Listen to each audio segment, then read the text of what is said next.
नमस्कार दोस्तों, स्वागत है आप सभी का इस लेक्चर में जिसमें हम आपको समान ज्ञान के महत्वपूर्ण प्रश्न के बारे में बहुत ही इजीली एक्सप्लेन करेंगे। बहुत इंपॉर्टेंट है सभी एग्जाम के पॉइंट ऑफ से, फोकस सामने रखना। तो शुरू करते हैं। आज का पहला क्वेश्चन क्या है उसके साथ। तो पहला क्वेश्चन आपका इस तरीके से इसमें मेंशन किया है, बहुत इंपॉर्टेंट है। इसमें मेंशन है, इसमें बोल रहा है कि जो प्राणी किस विषय के विद्वान थे, तो व्याकरण के हैं, ये आपको क्लियर होना चाहिए। एंड उसी प्रकार सेकंड है, इसमें मेंशन है कि जो सिंधु घाटी सभ्यता का प्रमुख बंदरगाह कौन सा है, तो लोथल सिंधु घाटी सभ्यता का प्रमुख बंदरगाह है, ये आपको समझ होना चाहिए। एंड तीसरा क्वेश्चन जो है ये भी अपने आप में इम्पोर्टेंट है। इसमें मेंशन किया है कि अशोक ने कलिंग युद्ध कब लड़ा था, तो 2061 ईसा पूर्व यानी कि 261 ईसा पूर्व में अशोक ने कलिंग युद्ध को लड़ा था, ये आपको क्लियर होना चाहिए।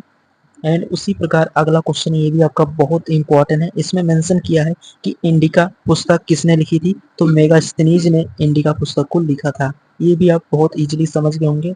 एंड ये आपका बहुत इंपॉर्टेंट है। इसमें मेंशन किया है कि भगत सिंह, राजगुरु और सुखदेव को कब फांसी दी गई थी, तो 23 मार्च 1931 यानी कि 23 मार्च 1931 को तीनों को फांसी दी गई थी, आपको क्लियर होना चाहिए।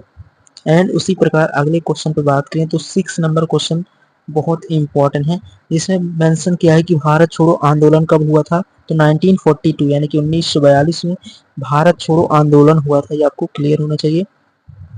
तो ओवरऑल यहाँ तक आप बहुत इजीली समझ गए होंगे, बहुत इंपॉर्टेंट रहेगा सेशन, शुरू से अंत तक देखना, बहुत इजीली। तो प्लासी का युद्ध आपका 1757 में हुआ था। और इस तरीके से आप ये भी क्वेश्चन समझ गए होंगे कि जो प्रथम बौद्ध संगीति कहाँ हुई थी, तो राजगृह में हुआ था, ये आपको क्लियर होना चाहिए।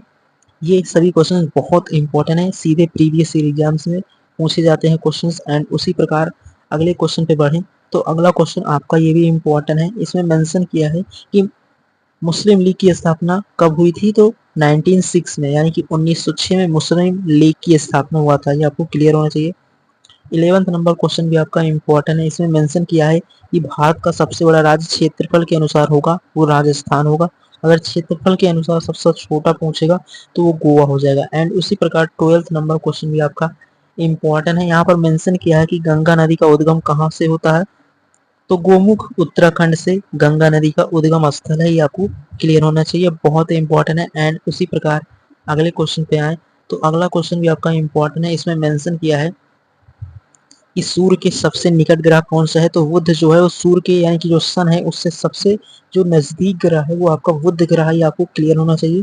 एंड उसी प्रकार 14 नंबर पे बात करें तो 14 नंबर भी आपका इम्पोर्टेंट है। इसमें मेंशन किया है कि जो पृथ्वी की सबसे बाहरी परत को हम क्या कहते हैं, तो भूपर पट्टी, ये आपको क्लियर होना चाहिए। इसी प्रकार 15 नंबर क्वेश्चन के बारे में बात करें तो ये भी आपका बहुत इंपॉर्टेंट है, सीधे एग्जाम में बनने वाले क्वेश्चंस हैं।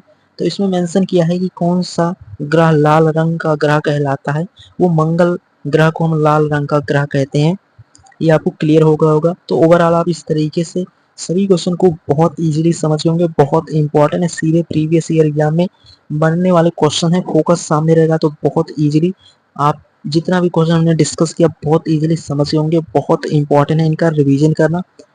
मिलेंगे एक नए लेक्चर में जहाँ पर इसके आगे इंपॉर्टेंट क्वेश्चन के बारे में आपको बहुत